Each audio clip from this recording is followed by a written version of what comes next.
want to talk about some issues recently that I saw online regarding Charlie Kirk's beliefs, but also they did catch his attacker, or rather, they did catch his assassin.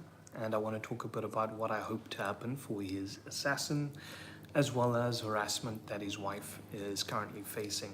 Okay? So, was Charlie Kirk Catholic? I don't think Charlie Kirk converted to Catholicism. We would have information on that. But it's possible that he was discerning Catholicism. Some people online have claimed that his wife is an evangelical, but they were attending Catholic Mass and their marriage was apparently convalidated according to multiple priests. And priests have the means to actually check if people are married, because Catholics keep record of these things, of baptism, of confirmation, and of marriage. So there's a good reason to believe that Charlie Kirk was discerning the Catholic faith.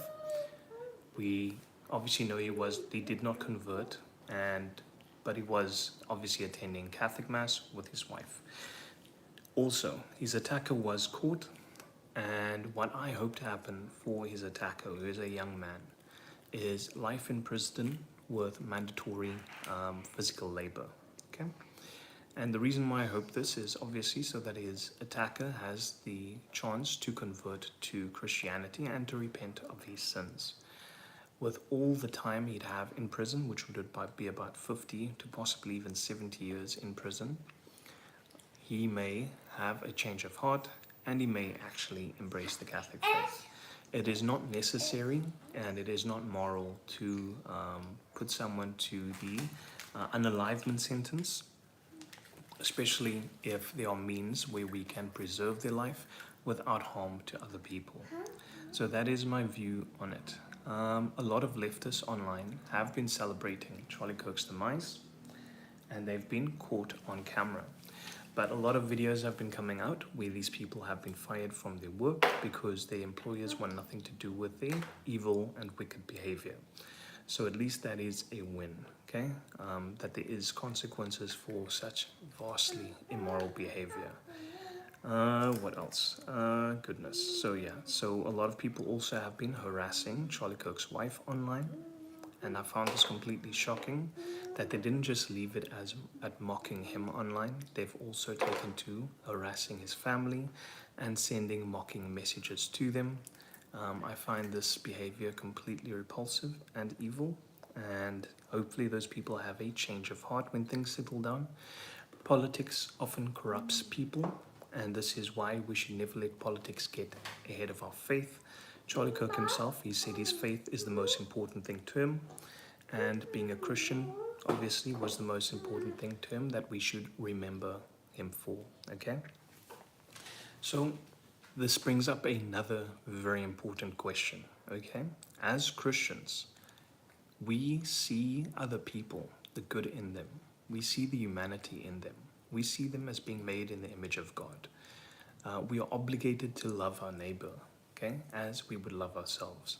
These are obligations that we have morally as Christians. And unfortunately, the people that hate Christians, our political adversaries, they don't view that in other people. Our political adversaries, specifically non-religious people, okay, or especially them, they do not believe that we are made in the image of God. So they don't view our lives as being sacred. And this is completely horrific if we think about it on a societal level, because society, for the vast part, right, is heavily influenced by Christian moral principle. That's globally. That's even many Islamic states that have been shaped by Christian moral principle. And so we have good relations with them.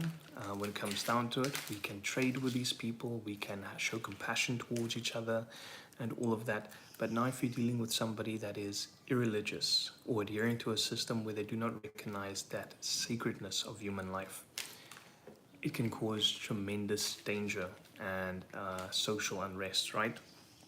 Because they could mock someone's wife who just passed away, right? They could do all these disgusting, ridiculous things. Morally, as a Christian, I could not just go and attack my political adversary. I can't just go and attack someone that I disagree with. But that doesn't stop that person that holds to a different set of morals of doing the same to me. So this is something we need to really reconcile in our society, and we really need to figure out how to deal with it, especially in many post-Christian Western countries. Okay, for instance, you have Britain. Britain used to be a Christian country, but they fell to secularism and obviously leftism, and that influenced their legal system a lot, to the point that they swept under the rug when minorities were causing catastrophic crimes regarding grooming and such, right? They completely swept that under the rug so that they can maintain order in society. And this is because obviously people don't adhere to the same moral principles. This is the issue with multiculturalism in general, right? If you don't have the same operating system as each other, how can you work together?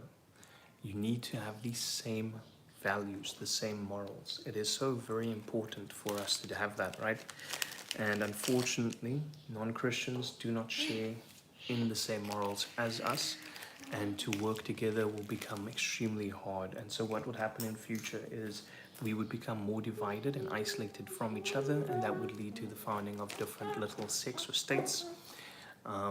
It is obvious to me for many years that this is going to happen, even when I was an atheist, and this actually led me to have a more positive view of Christianity, because at least we can adopt the moral principles in Christianity, and that is how we can deal with each other. But because leftism had such a major impact on shaping the minds of so many youth and of even millennials and such, right, in the West, this has now created a parallel moral system.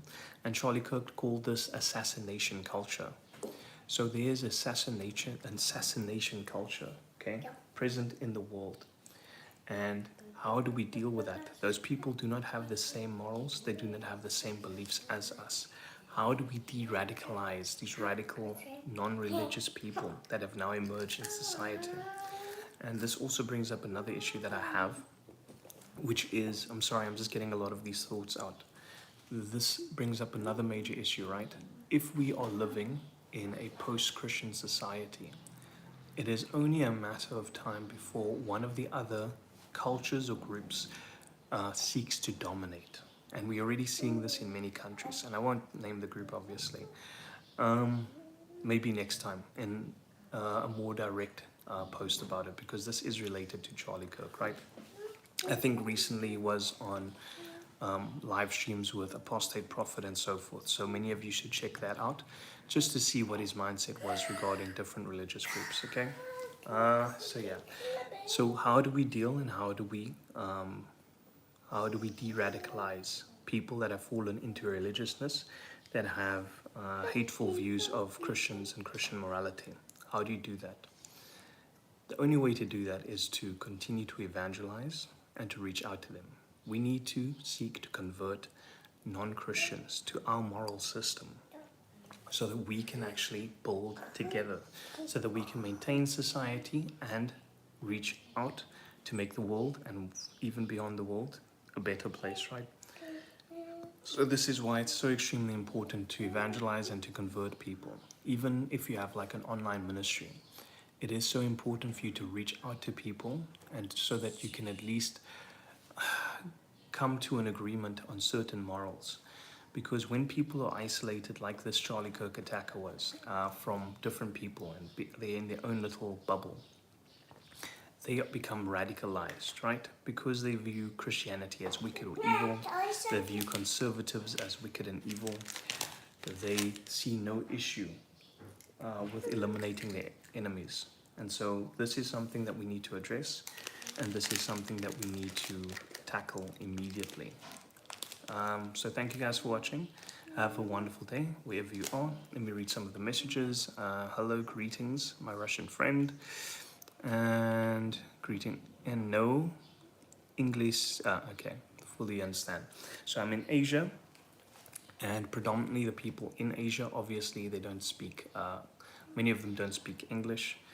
So yeah, it's really hard to do live streams here, because this is actually where the algorithm pushes these streams to people that aren't English for English speaking. But again, thank you guys for watching, and thank you guys for sticking with me until the end. God bless you all. Peace.